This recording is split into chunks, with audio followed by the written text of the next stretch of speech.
I got hair transplants. Look how quiet the room got. And now everyone is looking at my forehead. It is kind of embarrassing to admit, because I think with anyone who's losing their hair, by the way, they just grew in. Don't they look real? I mean, it is real, but it's like a chia pet. It's like, chia. Like, but it takes a while for it to grow in. So like after 4 months, you just see like, chip. So like right now I'm at like, yeah, but I haven't, the song's not done yet. So I was losing my hair, and anyone who's losing their hair knows it's kind of denial, like 10 years of denial. I'm just like, another bad haircut. It's so crazy. And I would do a lot to cover it up. I mean, it was getting really bad. I would have to grow my hair really long, and then I would straighten it. I would put topic spray. You guys know what topic spray is? Look at this room. Of course you do. Okay, so you know what I'm talking about. I put topic spray, and basically when I get it into the shape a sculpture Michelangelo would blush at, then there's certain rules you have to follow. If it's a windy day, you don't leave the house.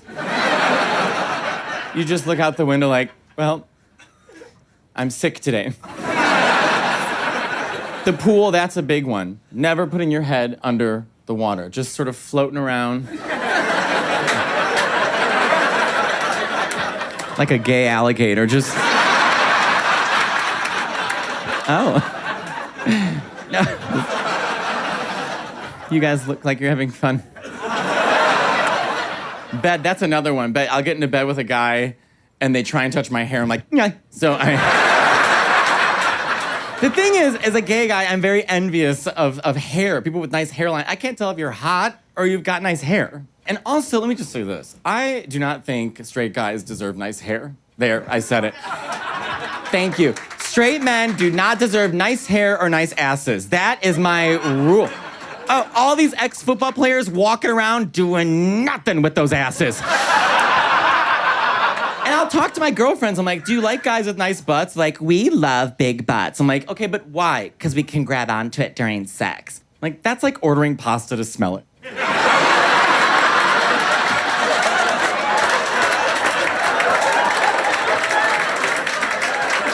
Okay, so I was like, I promised myself when I finally do well in my career, I've been doing this for 13 years, I'm like, I'm just gonna get it so I don't have to think about it anymore. So this has been a good year.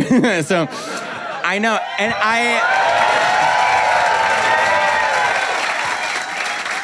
I decided, I was like, you know what, I'm gonna do it here in New York. I don't wanna go to Turkey.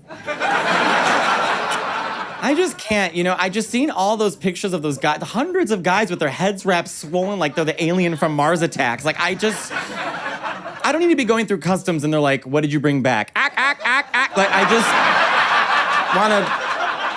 I wanna be ugly at home.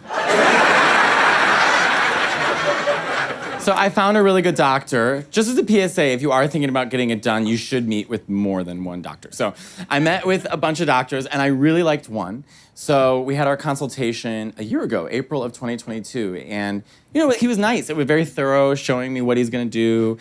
He asked a lot of lineage questions. His first question to me was, who else in your family is balding? And I said, no one. He's like, really? I'm like, yeah, my older brother, full head of hair. My dad, full head of hair. He goes, what about your mom's dad, your grandpa? And I said, without missing a beat, I go, my grandpa is a Mexican with a 1-inch forehead.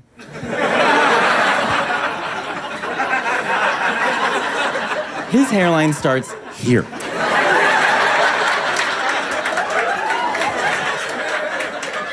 He asked me a question that I didn't understand at first. He said, what kind of hairline do you want?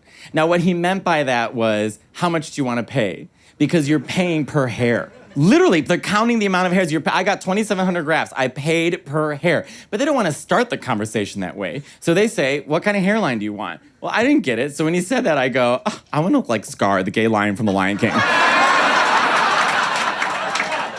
Yeah. Scar's gay, right? We agree on Scar being gay.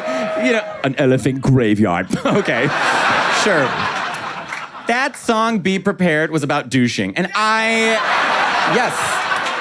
Yes. The amount of times I've been on my bathroom floor on a Friday night, be prepared. Remember those hyenas? They even walked a little differently afterwards. Do you remember that? The lions must have been so confused. They're like, oh my God, the hyenas are here to kill us. They're like, we're here for anal. We have a gay leader. So we decided we were gonna do the surgery August 29th. So end of August, beginning of September, you have to take 2 weeks off. And leading up to the surgery, I mean, it's a pretty big deal. You have to get a lot of blood work. They have to check everything. You can't have anything that thins the blood. So no ibuprofen, no fish oil pills, because it's a 10-hour surgery.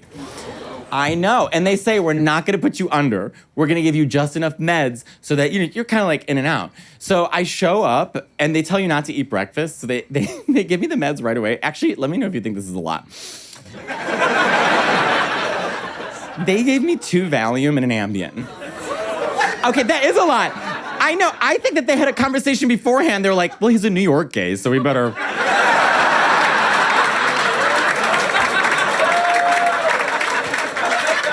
I never said I was gay, but obviously I have gay voice. It's kind of hard to hide. And do you know what's funny about gay voice is that is not just an American phenomenon. If you speak another language, you can still hear the gay voice. Oh, in Italian, allora, oggi che sono andato a comprare qualcosa al negozio. Spanish, German, even click tribes are like, girl. Like, it is... Yeah.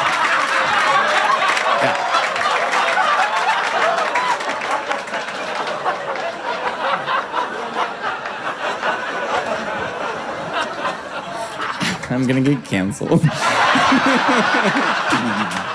Whatever, I'm not even on TV, it's fine. But here's the thing, they gave me the meds. You guys, I don't do drugs, I barely drink. I have no drug tolerance. They could have given me a Tylenol PM, I would have been out. They could have given me a Flintstone vitamin, I would have been like, woo! Like, just... They gave me those meds. I was, 20 minutes later, I was, the last thing I remember is my doctor was drawing on my hairline, and I said, I think the younger actress in House of Dragon is better.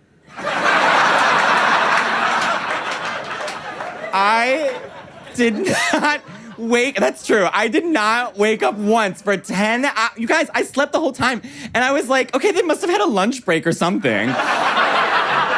Like, just eating a Caesar salad over my dead body, like... This queen can't hold her liquor. Like, I just was... I woke up 10 hours later. I was like, No, What a dumb reference. When I woke up, they were wrapping my head. It was really blurry. And the nurses kept saying, they're like, Matteo, keep your head straight. I'm like, I'm trying to. So as they're getting ready, to send you home, you have to have an emergency contact there to pick you up. And even though it's in New York, I'm just gonna take an Uber home. They're like, no, someone has to be. It's like a whole thing, right? So all my family's in Chicago. So my emergency contact was my best friend, Nick. And yes, if you don't know Nick, we went to the Olive Garden together. Okay, so... You should watch it. Okay, so Nick was there to pick me up, and it was very obvious who was there to pick me up because it was the only man in the lobby with a purse and and hair. So